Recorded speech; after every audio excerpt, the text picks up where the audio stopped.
You know something? I feel like Idol is planning something with Ace character. I feel like the more we see Ace character, literally, the more we got to see his story, the more we got to see his backstory. Like, Ace died. A lot of characters, when they die, you literally leave it alone and move on.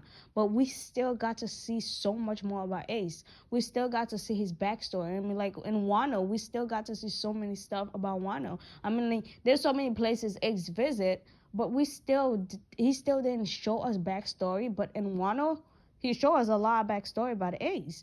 And then the more we got to see the similar between Ace and Luffy and Ace and Garps. I mean, come on. Both Ace and Garps fight with their fists, which completely understandable because Garps basically raised Ace. So obviously he would inherit some stuff he get from Garps, and Garps basically trained him, so he would have similar fighting technique with Garps.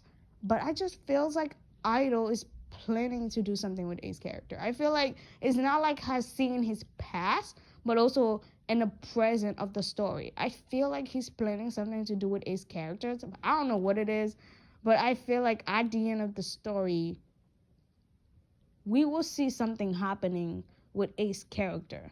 Ace is not just gonna die and we're gonna move on. I feel like at the end of the story, Idol's gonna show us something with Ace character, because I feel like why he's still making Ace a important character in the story even though Ace is no longer part of the story. Why is he doing that unless he's planning something to do with Ace character?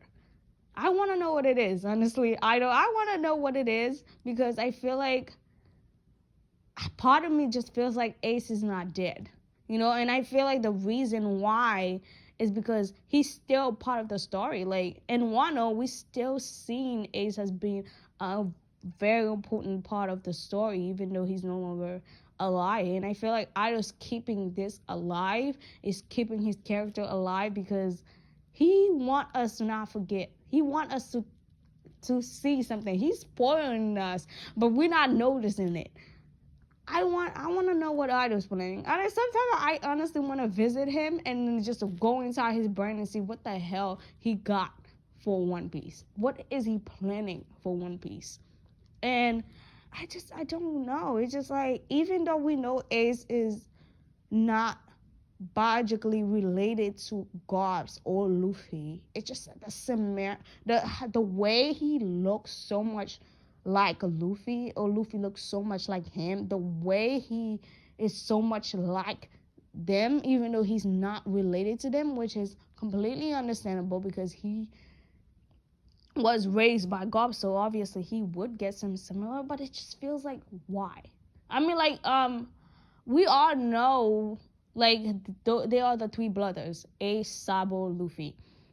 But I feel, when I look at Ace and Luffy, I see them as truly brothers, like blood related brother. Compare it, you tell me like, oh, Sabo is not they blood related, and I would be like, oh yeah, that I'm okay with that. But they still like brothers. Obviously, they would die for each other. But I just feels like every time I see Ace and Luffy, I just can't see them as somebody who's not blood related. Even though you don't have to be blood related for you to be brothers with somebody. That's something I completely understand. But I just feels like they are too close, for them not to be blood related.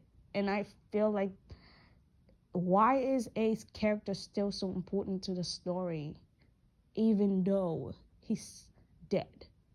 Why is Idol still keeping him alive? Why is Idol still showing him almost every chance he got? And Wano, we got to see a really good amount of Ace backstory. Why is Idol doing this? Unless he's planning something. And something I realize is Garp's nickname is Garp's the Fist. And Ace's nickname is Fire Fist Ace. What is Idol planning to do with Ace's character? And did he really have to kill Ace for him to do that with his character? I don't know. I don't know what he's planning, but Honestly, I just want to skip. I want to jump to like 10 or 5 years from now and just watch how the story ends. I feel like the more chapters that's coming out in One Piece, the more news, the more excited I'm getting, and I just feel like, you know what, I can't wait. I can't wait for all those chapters to become animated. I just want to see it animated right now. I just want to see how this story ends right now. What is he doing? What is he planning? How does he come up with those ideas to put part of the show? You know what? Of all anime I ever watched in my life, I have never cried. I have never cried of all anime I watch. And I watched so many anime before I started watching One Piece. I mean, One Piece was not my first anime. It was Dragon Ball, and then I jumped to Naruto. In between of watching Dragon Ball and Naruto, I watched so many other anime, and I have so many amazing characters that I loved that died. And it's still like, I mean, it pissed me off, but I never cried for them. And then when I'm watching like people doing reaction with Naruto, I watched Naruto when I was in middle school, and right now I graduated middle school going to 3 years. I graduate high school 2 to 3 years from now, right now, and when I see people doing reaction with Naruto, and I see so many moments that happen in Naruto where people was like, oh my god, I cried my eyes out for this moment. Jiraiya did. So many characters are dying, and a lot of people was like, oh my god, I cried for it. And I'm like, I didn't cry for none of those moments. I was sad, but I didn't cry. And I feel like the most painful thing is when I see people reacting to Naruto losing somebody that was like a father figure to him, and I was like, yo, I don't even remember if I was sad for him dying, and it kind of sucks. But watching One Piece, all those emotion I never feel for anime just come right out. The first anime I watched that made me cry was One Piece, literally. The first anime that I have ever watched and the first anime that ever made me cry was One Piece. And let me tell you something. Idol got me bawling my eyes out for that dead. I mean, obviously I don't want to spoil for anybody who have not watched it yet, but it's just like, how did he do it? I mean, like, come on. I feel like there's a lot of death that happened in anime, and I'm just like, what's the point of me crying for it? I'm just like, okay, they die. Let's move the fuck on. But this one, it was just like I couldn't help but cried. And the more I see him part of the story, the more I'm like, yo, he's still just as important as when he was alive. He, even though we barely see his story, like literally we see him once when he was meeting up with Luffy, and after that we see him with oh my god, what do you call him again? With Buggy. We see him again with Buggy, and after that, when we see him again, it was his fight with Blackbeard, and then we see him again is when he was talking to Garps and when he was finding out about Luffy coming to rescue him. And after that, it was the war. That's it. But and then after the war, we got to see his backstory with Luffy.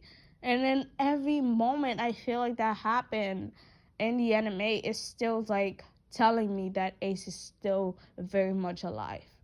And the more I watch the story unfold, the more I'm like, he's planning something with his character. He's doing something with his character. I know I always like, the more you watch the story, there are some spoil in the story. The more you watch the story and you have so much question left in your mind, and the moment you got this question, you're like, god damn it was so obvious. It's like it was literally right there. The answer to that question was so obvious, and I feel like that's what he's doing with us. He's like, yo, I'm doing something, but you guys gonna guess it so hard, but it's so obvious. I don't know what you're doing, but I am so excited to see how this story unfolds. But the one thing I'm more excited is the war. I mean, like, I was always excited for me to see Luffy become the king of the pirate, but I'm more excited for the war. I don't know why, but I just want Akainu to die. Like, no offense, but like the more I just want him to die already. You know, I feel like why is he still alive? I don't like Akainu. And to all the people who's he's their favorite character, congratulations. But I hate this guy. After the war, I was like, die already. Why are you still here? Like, just die. And I mean, like, as I seen the 1080 come out, I was like, and I see how strong Gobs is. I was like, why didn't they let Gobs beat the bitch out of him? I was like, it's not like Gobs give a damn about his repetition that much. And come on, if his Gobs repetition didn't get ruined from people finding out that he basically raised the son of the king of the pirate, and then how is him fighting Akainu is gonna destroy it even more? I'm like, if that didn't destroy his repetition, then him fighting Akainu was not gonna do shit. So why didn't he just fight Akainu? You know, but I feel like now that I see how strong Gobs truly is, I feel like they feel like if they let Gobs fight Akainu, then they wouldn't have to bring Shanks in to end the war, because the war would have been over. I'm like, then there would be no point of bringing Shanks to end the war, because it would have been over. Gobs would have eliminated everybody and said, you know what, let me take my grandson. We are gone. You know? And I don't feel I mean, come on, Gobs is the only person that could literally say whatever the hell he wants about the Celestial Dragon and not face any consequences for it. Yeah, the navies and the marines are afraid of Gobs. We all know so many backstory, a really good amount of backstory about Gobs, about how he's saved, about how he's a hero, but I feel like they're afraid of Gobs. They don't want Gobs to be their enemy, so they would just like, you know what, do whatever the hell you want. Because we don't want to be in your bad side. We know who you are. We know how you fight. We know how strong you are. So we wouldn't want to be in your bad side. So do whatever the hell you want. We're not going to try you. You can say what the hell you want about the Celestial Dragon. They can't do shit. They're weak anyway. All of them carry a gun around thinking they could kill everybody. What the hell could they do to Gobs? And then apparently the higher up don't want to fuck with Gobs either, so. But I want to know. I want to know what he's planning with his character. I want to know why it's so important for him to keep his character alive. And there are so many characters that died. And I'm going to come on, so many important characters that died during the war. And when we still don't see them as much as we see Ace. So I feel like he's planning something for his character. That's how I feel. I don't know. What do you guys think? Do you think he actually is planning something with Ace's character, or is it just me? Am I the only one who feels that way?